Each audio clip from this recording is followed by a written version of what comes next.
Hello and welcome to We the People. Despite an extension in the nationwide lockdown, the centre has allowed liquor and tobacco shops to resume operations in all districts, but with certain restrictions. So with the staggered lifting of the lockdown restrictions coming into place from tomorrow morning, the 4th of May, liquor shops will now be allowed to be opened up again for the first time in 40 days. Now, according to the Union Home Ministry notification, liquor shops will be allowed to be opened in all the three zones, that is the red, orange and green zones, but they will not be allowed in containment zones across India. So come Monday morning, when the lockdown 3.0 kicks in across India, as this nationwide lockdown moves into its third phase and restrictions are being eased, states had been pushing the central government for permission to open liquor shops as it provides a large tax collection for their depleting coffers. So come tomorrow morning, liquor shops will be open. So let's take a look first at what this means for you. So first, this order is applicable to standalone shops only. So this means that liquor and pawn shops outside malls or shopping complexes will not be allowed to operate. Secondly, the government has made it clear that strict social distancing norms will have to be in place. So people going to such stores, shops will have to maintain at least 6 feet distance from each other and ensure that not more than 5 persons are present at a shop at any given time. And remember, pawn shops already also opening up. Spitting is already punishable in public places, but we know that coronavirus, we're told that, wear a mask, for example, because you could spread the virus through spit for sure. Now, the government, remember, had prohibited the sale of liquor and pan and gutka since the 24th of March when the first phase of lockdown was announced by Prime Minister Modi. We're asking tonight, is alcohol an essential, at least to get the economy going? Let's go across to Prasenjit K. Basu, an economist, former chief economist for South Asia and India at Credit Suisse First Boston. He joins us from Manila. We also have Sunil Alag, the managing director of SK Advisors, a business consultant. So Sunil, let me start with you and let's get straight to the point. The WHO has recommended that government should restrict access to alcohol during this lockdown for various reasons. Domestic violence may rise. It directly affects immunity, may lead to mental disorders. Social distancing could be violated. It could lead to assaults on police officers. Persons could spend their savings on alcohol. So the fact is, we are going against the WHO's recommendations. No, we are not. In fact, if you ask me, look, at this stage of the game, when it was suggested by the WHO is when it was launched, when lockdown started, and everybody accepted it. Now, after 5 weeks, 6 weeks or 7 weeks, people are really getting a little angry and frustrated, and they want normalcy to return. So it's not really towards the time when we can discuss whether substance usage is bad or good.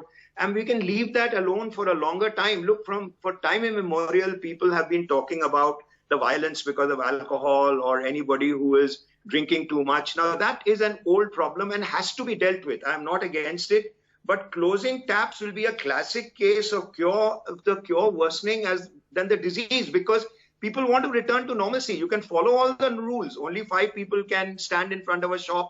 You can restrict the number of bottles that a person can buy. Everything can happen, but this is not the time to continue and say, all right, I'm taking away your right to, buy alcohol or buy a cigarette or buy a bidi, which they've been prevented from 6 weeks. Maybe towards the end of the year or next year, we can discuss this issue again. But people are wanting normalcy now. Okay, people are wanting normalcy. Prasenjit K. Basu, is this about returning to a sense of normalcy, or is this about the economy? It's primarily about a sense of normalcy. So all standalone shops will be open. Malls are not being opened up because malls are potentially a source of contagion. So standalone shops, whether they're selling alcohol or anything else, will open up. And of course, there is a significant positive benefit to state governments. State governments have traditionally depended very heavily on alcohol as a source of revenue. That is of less importance now, though, given that there's been a devolution of revenue to a much greater extent by the center. About 45% of revenue is devolved to the states.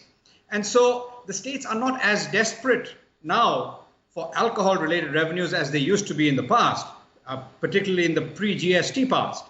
But nonetheless, it is beneficial to have alcohol operating normally. And the other aspect, of course, is that prohibition doesn't work. So if you close alcohol shops, then you're likely to get a lot of bootlegging, illicit activity, and so on.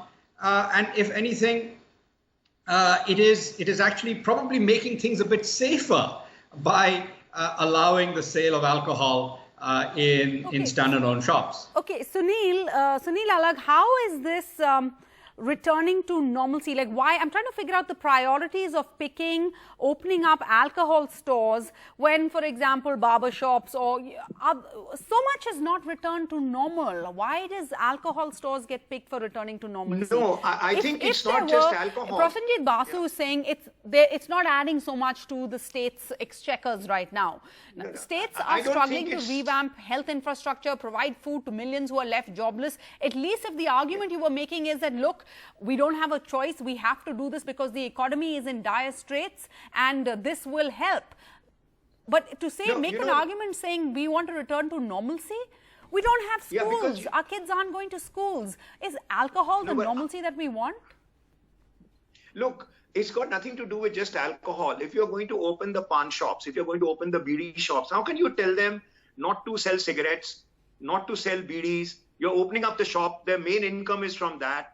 You are asking everybody gradually and in a regulated manner. They are opening up. How can they restrict only alcohol? Alcohol is still a great source of income apart from GST for every state. It's a massive source of income because they've kept it for themselves. And the money which they collect can be spent on the poor. Can they spend it on hospitals? Can they spend it on COVID care? Look, the important thing today, let's not keep discussing the bad elements of alcohol. It's been discussed in time immemorial. Why are we discussing it now when we want to return to normal? That's the only point I'm making. Of course, you can't compare alcohol and cigarettes to maybe drugs and all other forms, which a lot of people will say there's domestic violence has continued. I'm against it. I don't think it should be allowed, but it's a social ill that has prevailed. And I don't think we should use this today as a COVID example to say, look, now we're getting rid of all the ills in one shot. You will have a lot of people going against you. Please focus only on COVID and the revenue to the states and return to normal. And then towards the end of the year or next year, we can discuss various other elements which have been discussed. And look, as Professor Basu has said, look, it has never worked anywhere in the world. We can think of every possible country in the world which has tried to stop alcohol. It hasn't worked. Okay, but Professor Basu, so don't is it just a catch pick alcohol. 22? You know, you are is it worth the fallout? What are the risks we're taking? Because the WHO had, in a quote, said that we should ask ourselves what risk we're taking, leaving people under lockdown with a substance that is harmful, both in terms of their health and the effects of their behavior on others, including violence. Let's leave the latter half part of that sentence aside for now. I want to focus on the top. They're saying it's harmful in terms of your health. We are right now in a lockdown because of we're in a pandemic. So then if you open up pawn shops, which will then obviously lead to people spitting, we may have a rule now saying that you can't spit. It's a punishable offense, but we live in India. So is it not a catch-22? Ironic that we're opening up pawn shops and we're opening up liquor shops when WHO has pointed out that it would lead to lower immunity. Well, I think it's important to understand. It's important to understand that you are opening things in order to help a return to normalcy. Now, with regard to selling pan or alcohol in shops, the amount that each person will be able to purchase will probably be limited. There'll be only 5 people allowed into a shop at a time. And so lots of social distancing norms will be maintained in terms of allowing people in. It's not going to be indiscriminate sales. Now, with regard, I think you have a good point about spitting. Now, with regard to spitting, there is now a widely known law that spitting is not permissible. And I think this is an even better opportunity to enforce things better. Spitting is one of India's long-standing challenges, not just India's. China had that problem as well. Singapore had it until Lee Kuan Yew strictly enforced anti-spitting laws in the late 1960s. So now we have almost a controlled experiment now where we are going to be forced to enforce the law in a more effective manner. And people can buy pan as long as they don't spit on the streets or spit anywhere except perhaps in their own home environment. And that, I think, is very much part of not just today's challenge, but enforcing things in the long term and improving hygiene, generally speaking, across the country, even beyond the COVID period. Okay, fair enough, Professor Basu. Thanks for joining us on that. But I want to now just touch upon the latter part of that WHO quote that I just read out. So the government, remember, right now is telling you to stay at home for your own safety. But that may not necessarily be the case for everybody. For some people, for example, going to work may be their only reprieve from emotional abuse and violence that they face at home. Now they're being told that they should work from home. So let's go across to other panelists that we can have joining us. Do we have Shailaja Singh? Well, Shailaja is an author who has documented her life story of domestic abuse in fiction. We'll go across to her in a bit. Do we have Rachna? Okay. Sunil Alag, your response to the latter half of the WHO quote. This opening up liquor shops, pawn shops, for example, may give a boost to the economy, but at what cost? Because there's a fallout to this. For example, across the world, we're seeing, and we've seen even back home, domestic abuse, for example, is on the rise and has shown an increase over the past month. You know, actually, domestic abuse is taking place amongst the poor much more than amongst the urban lot. That's very clear in my mind. And the alcohol shops which are being opened up, look, it's country liquor which is going to affect the most rather than the ones who buy, say, a beer or buy actually IMFL, what they call alcohol, which is because that's very expensive for them. So let's rule out that the people on a certain level are not going to start drinking because the shops are going to open massively.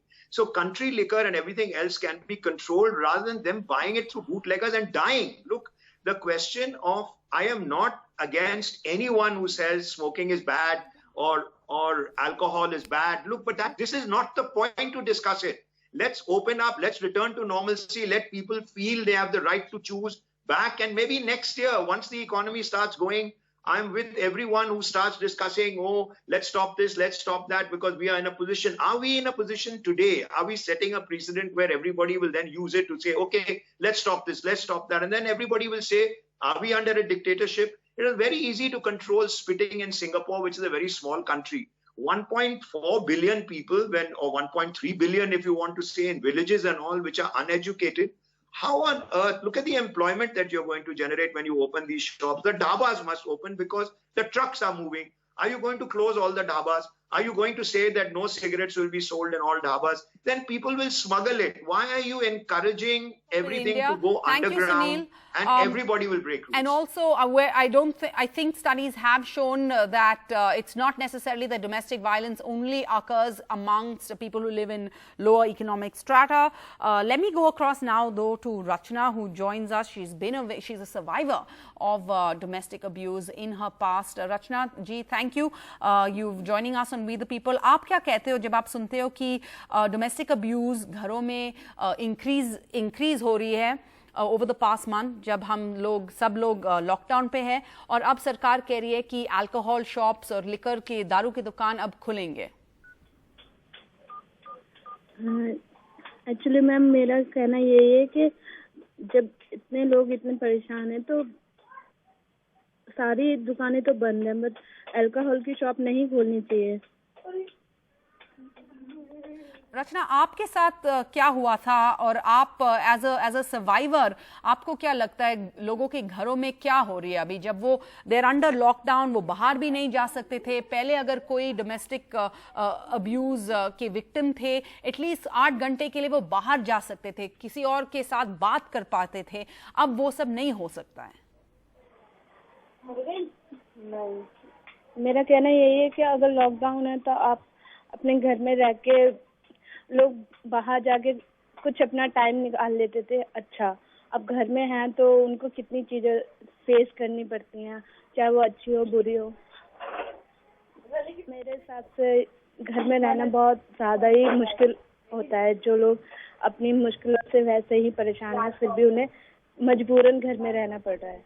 All right. So one of the unseen fallouts of the pandemic, of the lockdown. Thank you, Rachna ji. आपने हमारे साथ बात की, आपकी story हमारे साथ share की है. Thank you very much. Let's go across to Shailaja Singh now, who is an author, and she has documented her life story of domestic abuse in fiction. Shailaja, as a survivor of domestic abuse, your reaction, because data has shown that in India, in other countries, domestic violence is on the rise under lockdown, and now to this equation we're seeing liquor shops are going to be opened up. See, I think if you talking about liquor shops opening and the domestic violence, I would say there are two things to consider. People who are addicted to liquor, जो liquor के साथ addicted हैं, उनको liquor shops open और close करने की जरूरत नहीं है. I mean, they can get the liquor anywhere. I know of people जो पीते हैं despite the liquor shops opened and closed, or closed. Now when it comes to domestic violence, but as a policy, as a government policy, then to take a decision to open that, because I don't know if you heard Rachna, who just spoke with us earlier, she says many other shops haven't been opened up. So why liquor shops? Why alcohol shops? To me, it seems it's not about people drinking liquor. It's about the excise that comes with the liquor. It's about the money that the government will get with the liquor. See, black marketing as it is going, it's on the high. आज अगर आप liquor shops खोलते हैं तो दो चीजें होंगी. एक तो चलो लोगों को लिकर मिलेगा, वो आउटराइटली पिएंगे. अभी वो छुप के पीते थे, अब वो आउटराइटली पिएंगे. दूसरा, आपको क्या लगता है लिकर शॉप खोलने से डोमेस्टिक वायलेंस कम होएगा? उल्टा पी के और मारेंगे. मतलब आज अगर कोई चांस थोड़ा सा भी था किसी को डी एडिक्ट करने का, तो क्या लिकर शॉप खोलने से वो आप जस्ट पीने वाले को जितना बहाना दोगे तो पिएगा ना. वो बात अलग है कि ब्लैक मार्केटिंग से पैसा आपके पास नहीं आ रहा था, अब वो पैसा चला जाएगा जहां जाना है उसको. एंड दूसरी बात है, you talking about domestic violence with men. Why men? Just women also drink liquor these days. Everybody drinks liquor. जिसको करना है, जिसको पीना है, वो पिएगा. In my book, in Faith, that is what I have done. Faith, the Mystery of the Missing Girl, is about a woman who's abused because her husband is an alcoholic. वो दारू पी के मारता है. अगर उसको नहीं मिलेगा तो भी मारेगा, दारू पी के भी मारेगा. हाँ, only thing with the lockdown is that वो अपनी भड़ास कहाँ निकालेगा. अभी तक वो बाहर जाकर वो कर रहा था, अब अंदर ही भड़ास निकालेगा. चुपचाप से लेकर आएगा, पिएगा, नशे में होएगा और भड़ास निकालेगा. Some very valid points you've raised there, Shailaja. Let's bring in Charu Wali Khanna. She is a lawyer now, but a former NCW member. Charu, unfortunately, this is the reality that we're seeing globally. It's not just statistics in India, studies in India that have shown. It's China, France, UK, other countries. There have been reports of a significant increase in domestic violence cases since the imposition of lockdowns. But can we make a correlation between these cases going up and the lockdown, and now will that increase because of access to alcohol? See, there are two issues involved which I'd like to address. First, you're saying the spike of cases. As far as what the NCW chairperson said, she said that she's getting more complaints over email and through the helpline, but none of them say that the domestic violence has started during the lockdown. She's saying कि 2 साल से सह रहे हैं, and so it's quite possible that because everybody is together at home 24/7, you don't have any option. So maybe the intensity of the violence has increased. Now, the second issue which I want to address is regarding the opening of shops, which is why you're discussing it. I'm not only shocked, I'm amazed at the kind of the economists who spoke on the panel before. I mean, they're living in a bubble. They have no idea of, they're too of the second India, I would say. Because, you're saying it's going to get revenue. I mean, is that the only way the government can get revenue? I mean, firstly, you closed down all the industries. You made those migrants, a person who is a worker, a beggar. And you made them walk on the road. I mean, you brought them into such distress. You closed the industries. And now you say that we must bring normalcy. And the way to bring normalcy is if you please open liquor shops and pawn shops. I mean, I think it's absurd. Is that the priority? And somebody said in the pawn shop they're going to have lines and, they don't even know what a pawn shop is, the person who's talking. It's on the road. Where's the question of entry in the shop? And now to come to the issue of alcohol, let me tell you my experience. I do understand what the NCW has reported, that the intensity may have increased. But my, some of our grassroots level feedback has been that initially 1 or 2 days the men had the withdrawal symptoms. See, it's a very upper class thing. Upper class is all stocked with their whiskey. But these people used to buy from the local shops or the tharra, what they call, desi daru, daily. So initially there were withdrawal symptoms, but now the women have been telling me that my husband is eating better. So isn't it a good sign? That's another matter that, she has a lack of resources, कि खाना कैसे पकाएगी, पहले वो दारू P के पड़ा रहता था, खाता नहीं था. Now with the limited resources, she has to feed him and he is feeling more hungry. So maybe that's leading to some kind of violence. But also let's see it on the good side. I think this lockdown has created a big healing process.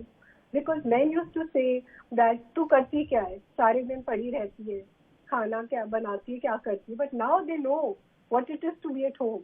And when you're cooped inside, you see most people if you're talking about urban slums or urban, small apartments, everyone's inside and the children are there. So the husbands are helping. They're helping, they're giving a helping hand, and I think for the first time, the Indian male is helping the woman doing household duties in the upper class. I don't know if they're helping, but at least they're getting an idea of what exactly a woman does at home when she's not at work, the other work that she does while at home. But I want to bring in Poonam Muthreja here. She's the executive director of PFI. Poonam, let me flip this around, right? The NFHS data also shows a high correlation between alcohol intake and domestic violence. But what if, keeping in mind that access to alcohol has been limited, let's say has been limited, frustration could also lead to abuse? Because we carried a story from Bhopal on how people are so desperate that hand sanitizers containing alcohol content ranging between 60 and 80%, so people craving alcohol were consuming that instead. So maybe, it's needed that we do open up alcohol shops. Okay, so look, women are damned either ways. They are going to, violence against women is considered a legitimate thing to do by a very large percentage of men. We know that from the NFHS data. So more than 50% think it's legitimate to beat their partners or women that they are involved with. So women are beaten even under normal circumstances. Alcohol is correlated with greater violence on women and is correlated in general with violence against women and violence in general. Now, those men who it's not just alcohol, but there's huge amount, let's not forget, of other addictions in India. And men who couldn't get their alcohol and couldn't get their other addictions have put their frustration on women and beaten them. So women, it's either ways women are being beaten. So, and it is not just in India, it is a global phenomena. And as far as I'm concerned, I feel very sad if liquor is going to be open only for economic growth. There's many other things we can do with, I was just listening to the earlier speaker. So what I want to say is that it doesn't matter in terms of for the women, they're going to be beaten. And the reason they're being beaten is also because they have very few, they're captured in a hut or a home with their aggressor. And it is a dangerous situation to be in when you cannot go to your informal networks, other women or family members. You cannot go to your mother's house. So they are held captive and they are going to be beaten either ways, I'm afraid. I mean, I think we have to, instead of looking at whether alcohol helps or doesn't, we know that neither too much alcohol does, little alcohol does not lead to gender-based violence. It is where people drink to get drunk and lose control of themselves. But having said that, there are men who beat women who do not drink also. Sure. Okay, sure. So the problem is that in such situations where women are without any support systems and without adequate helplines, and even if there were helplines, how can they talk to the helpline or seek any help while when you're they at are home in with maybe 4 or 5 other Exactly. people within one small room? Well, our thoughts Exactly. then And with the Mexico- victims tonight, because this is, of course, an exceedingly difficult time for them. It's a time of high anxiety for everyone undergoing, living through a lockdown in a pandemic, but especially more for women who are victims of domestic violence at home. But thank you, Shailaja, thank you, Poonam Motreja, thank you, Charu Khanna, all of you for joining us tonight on what we think is an important topic that we must talk about. The most important thing that we can do is to acknowledge and accept that domestic violence happens and work to reduce the stigma attached to the victims of such violence so they can come out and speak up and ask for help. Thank you all for joining us tonight.